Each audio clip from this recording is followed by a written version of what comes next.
Let's get right into it. Number 10. The invisible gorilla in your brain. Imagine watching a basketball game and trying to count how many times the players in white shirts pass the ball. You're super focused, eyes darting, brain humming, a human calculator of passes. Then someone in a giant gorilla suit casually strolls through the middle of the court, beats their chest, and walks away. And you miss it completely. This actually happened in one of the most famous psychology experiments of all time, The Invisible Gorilla, by psychologists Daniel Simons and Christopher Chabris. Over half the participants didn't notice the gorilla. Half. That means 50% of people were so laser-focused on counting that their brain just deleted a whole primate from existence. What's happening here is something called inattentional blindness. Your brain doesn't record reality like a camera. It acts more like a lazy intern with ADHD. It filters the world, grabs whatever seems relevant, and throws away everything else, including gorillas, probably your car keys, and occasionally your dignity. You see, your visual system isn't built for accuracy. It's built for efficiency. If your brain tried to process every single detail you see each second, it'd fry like an old laptop with too many tabs open. So it cheats. It assumes you're seeing the whole picture even when you're not. Think about driving. You might be convinced you saw that cyclist before turning, but your brain might have just filled in that blank spot with, yeah, probably safe. That's why inattentional blindness is terrifying. It's not that you weren't looking, it's that your brain decided to not tell you what it saw. Basically, your brain gaslights you, constantly. It's like, oh no, you didn't miss the gorilla, there was no gorilla. Meanwhile, there was definitely a gorilla. So next time you're absolutely sure you're paying attention, remember, your brain might be quietly photoshopping your entire life. Number 9. The phantom vibration illusion. You're just sitting there, calm, normal, and then buzz. You swear your phone just vibrated. You grab it. Nothing. No notification. No call. No text. Just you, betrayed by your own nervous system. This little psychological prank is called the phantom vibration syndrome, and it's disturbingly common. Up to 90% of smartphone users report feeling fake vibrations or hearing phantom notifications. Your body's basically developed a sixth sense, anxiety. Here's the sciencey part. Your brain has become so addicted to tiny digital rewards, dopamine hits from messages, likes, or that one unread meme, that it's now jumping the gun. Your sensory cortex has blurred the line between real tactile signals and imagination. In other words, your brain's playing guess who with your pocket. It's not that your nerves are broken, it's that your reward system has gone full Pavlov's dog. You've been trained to expect pleasure when your phone buzzes, so your brain starts creating phantom buzzes when it's bored. It's like your neurons are sitting in a meeting going, what if we pretend there's a message? There's also an evolutionary twist here. Humans evolved to detect subtle sensations, like the brush of a predator or a bug on your skin. But in modern life, instead of lions, it's just your phone trying to ruin your sanity. The creepy part? Even when you know it's not real, your body still reacts. You'll still check the phone, still feel the pulse, still believe the lie. That's how deep your tech addiction runs. Your skin literally hallucinates for it. So yeah, the next time you feel that ghostly buzz, just remember, your nervous system is basically having separation anxiety from a rectangle. Number 8. The backwards brain narrator. You think you're in charge, right? That your brain makes decisions and then you act on them? Yeah, about that. Neuroscience says your brain's been lying to you like a bad magician. In experiments, scientists found that your brain actually decides what you're going to do milliseconds, sometimes seconds, before you consciously choose. You're not the CEO of your thoughts. You're more like the PR department, desperately explaining decisions your brain already made. This is called the post-dictive illusion. Your conscious mind creates a neat little story after your subconscious acts, pretending it was the mastermind all along. For example, imagine reaching for a cup of coffee. You think, I'm going to grab that cup, but by the time you think that, your motor cortex already fired the signal. You're basically narrating your own life like a confused sports commentator who's always half a second behind the game. The illusion helps you feel like a coherent, rational person, but you're really just improvising your own script in real time. Think of it as your brain being a chaotic roommate who keeps rearranging the furniture while you pretend it was your idea. The freakiest part? This same trick applies to emotions, memories, even beliefs. Your brain often makes you feel something first, then retroactively writes a justification. I yelled because he was rude. Not I yelled, and now I need a reason to feel justified. In short, your consciousness isn't the driver. It's the backseat narrator trying to look useful. And if that doesn't keep you up tonight, congrats. You're probably the gorilla from earlier. Number 7, the familiar stranger effect. You're walking down the street and you see someone who looks familiar. You don't know them, but your brain's like, oh, hey, that's, that guy. You lock eyes, both of you awkwardly smile, and move on. Welcome to the familiar stranger effect, your brain's weird way of pretending it's socially competent. This phenomenon happens because your visual memory loves patterns. When you see someone repeatedly, say, the same commuter at your bus stop, your brain stores them in its background awareness folder. You don't know their name, you've never spoken, but your brain has decided you're friends now. There's something comforting about seeing the same unknown faces. Studies even show that recognizing familiar strangers makes you feel safer in public. It tricks your amygdala, the fear center, into thinking, this environment is predictable. We've been here before. No bears. But it also gets weird, because sometimes your brain misfires and decides random people look familiar, even when they're total strangers. This is called false familiarity, and it's how conspiracy theories like celebrity clones or my friend's doppelganger happen. Your brain is basically over-enthusiastic about pattern matching. It's constantly whispering, hey, that random guy kind of looks like your dentist's cousin's neighbor from 2013. It's the same glitch that makes you think you've seen a face in your dreams or in another life. But really, it's your visual cortex cross-wiring random memories like an old USB plugged in the wrong way. So the next time you smile awkwardly at someone on the train because your brain decided you know them, just remember, it's not intuition. It's your memory cache desperately trying to feel included. Number 6, the false memory factory. You probably think your memories are like files, neatly stored, ready to be opened whenever you need them. Nope. They're more like a chaotic group chat where everyone edits the message history. See, every time you remember something, your brain isn't replaying it. It's rebuilding it from scratch. Bits of truth, chunks of imagination, sprinkles of bias. Congratulations, you've just fabricated a new memory.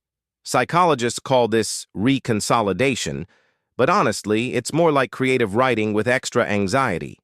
Take the classic Mandela effect. Thousands of people swear that the Monopoly man has a monocle. He doesn't. Or that the Berenstain Bears were spelled Berenstein. They weren't. Or that Darth Vader said, Luke, I am your father. He didn't. It's actually, no, I am your father. So why does your brain do this? Because it doesn't actually care about accuracy. It cares about coherence. When your brain can't find a clean memory, it fills the gaps like a desperate Wikipedia editor trying to make an article look finished. In experiments, researchers could literally plant false memories just by suggestion. People recalled events that never happened, like being lost in a mall as a kid or meeting Bugs Bunny at Disneyland, which is impossible because Bugs belongs to Warner Bros. Your brain doesn't store videos of your life. It stores puzzle pieces of emotion, visuals, and context, and when you remember, it's guessing how those fit together. Sometimes it guesses wrong, but with absolute confidence. So next time you're arguing with someone and you're sure you're right about that thing that happened 5 years ago, yeah, you're both probably wrong. You just happen to be wrong more convincingly. Basically, memory isn't a library. It's a fan fiction archive written by your past self and edited by your ego. Number 5. The body ownership glitch. You ever look in the mirror too long and suddenly feel like your reflection isn't you? Or stare at your hands until they start looking alien? Congratulations.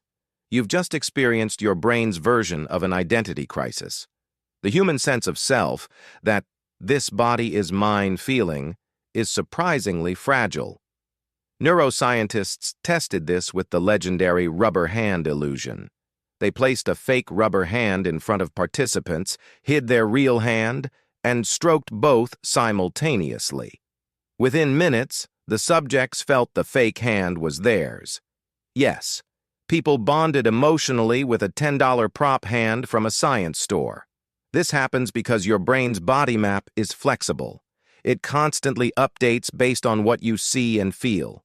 When visual and tactile signals sync up, your brain goes, "Oh, cool. That rubber thing must be part of me now." It's the same mechanism that makes you flinch when someone in a VR game gets hit. Your brain's ownership system can't tell the difference between real and real enough. And it can get even weirder. In some rare neurological cases, like somatoparaphrenia, patients become convinced one of their limbs doesn't belong to them at all. Imagine waking up and thinking, "Who put this random arm in my bed?" Your sense of me is just your brain's best guess, a fragile, constantly updated model of your body. The moment your senses disagree, that illusion cracks. So when you feel detached, like you're floating outside yourself during stress or trauma, that's not spiritual. That's your brain glitching under pressure, trying to reboot your sense of ownership. Basically, you are a story your brain keeps telling itself, and sometimes the narrator gets confused about the main character. Number 4. The spotlight of doom. You walk into a room, trip slightly, and immediately assume everyone saw it. You replay it in your head for days, analyzing the stumble, the sound, the shame. Meanwhile, no one else noticed, because they were too busy thinking they looked stupid. Welcome to the spotlight effect, your brain's cruel little lie that makes you believe everyone's watching you all the time. It's an egocentric bias, the assumption that the world revolves around your every move. In truth, most people are too busy worrying about their own metaphorical spinach-in-the-teeth moment to notice yours. But your brain, forever paranoid about social rejection, keeps whispering, "They saw. They all saw." Psychologists tested this by having participants wear embarrassing shirts, like Barry Manilow's face, peak horror, and walk into a room. Later, the participants guessed that half the group noticed their shirt. In reality, only 23% did. The rest didn't care or didn't even look. Why? Because we evolved to care deeply about reputation. Back in tribal days, being laughed at could mean being ostracized. And in evolutionary terms, ostracized, Schachter dead. So now, thousands of years later, your brain still panics if you send a text with a typo. But here's the secret. Everyone else is stuck in their own spotlight. Nobody's watching you because they're too busy worrying about themselves. So the next time you're convinced everyone noticed your awkward wave or your voice crack, they didn't. They were too busy thinking, "Did I just say that weird?" Basically, your brain's social anxiety app runs 24/7, and there's no unsubscribe button. Number 3. The doom scroll. Bias, ever notice how you can scroll through good news and feel nothing, but one single negative headline ruins your mood for the day? That's your brain's negativity bias at work, an ancient survival system that's terrible for your mental health but great for the news industry. Back in prehistoric times, missing a piece of bad news, like "there's a tiger behind you," could kill you. Missing good news, "look berries," didn't matter much. So your ancestors evolved brains that prioritize danger, fear, and failure. Now fast forward to modern life. Instead of saber-toothed tigers, it's comment sections and political scandals. Your amygdala lights up like a Christmas tree every time you read something terrible, while good news barely registers. And the internet? It's like a buffet for your brain's fear addiction. Social media algorithms learned that you engage longer with outrage and anxiety, so they keep feeding you more. You scroll to feel informed, but what your brain's really doing is doom-eating fear candy. What's worse, your body reacts to bad news like it's happening to you. Cortisol floods your system. Heart rate spikes. Congratulations, you just got emotionally mugged by a headline. The result? Chronic stress, low trust, and a warped sense of reality. The world isn't actually collapsing 24/7. It just feels that way because your ancient brain's threat detector hasn't had a software update since the Ice Age. Basically, your brain evolved to keep you alive in the jungle, and now it's stuck screaming about Wi-Fi outages. Number 2, the lazy prediction machine. Your brain is obsessed with shortcuts. It doesn't want to see reality. It wants to predict it. Every second, it's making educated guesses about what's happening next, then comparing those guesses to incoming sensory data. When something doesn't match, it panics a little. This system is called predictive processing, and it's basically how your brain saves energy. You think you're perceiving the world in real time, but actually, you're seeing a delayed hallucination that your brain constantly edits to make sense. For example, when someone throws you a ball, your brain doesn't wait for your eyes to report its movement. It predicts where the ball will be and moves your hand there preemptively. That's why you can catch it at all. Your entire life is one long, predictive simulation. And when the simulation lags, weird stuff happens. Ever mishear someone and then realize they said something else only after you've already reacted? That's your brain retrofitting the audio to fit its earlier guess. Ever get startled when someone says your name in a crowded room? Your brain was filtering noise, but kept an ear open for patterns it expected might be important. Here's the creepy part. When predictive processing goes haywire, you get hallucinations and delusions. Schizophrenia, for instance, might partly be the result of your brain putting too much faith in its predictions and not enough in actual sensory feedback. Even in healthy people, it explains déjà vu.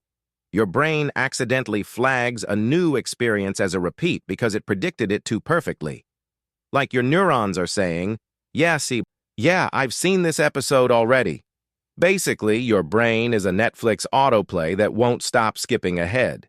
Most of the time, that's fine, until it decides to improvise an ending that doesn't exist. Number 1, the happiness mismatch. You think you know what will make you happy. The job, the car, the beach vacation, the extra cheese pizza. But your brain is notoriously bad at predicting emotional outcomes. It's like hiring a GPS that confidently leads you into a lake. Psychologists call this affective forecasting, and humans are consistently, laughably wrong at it.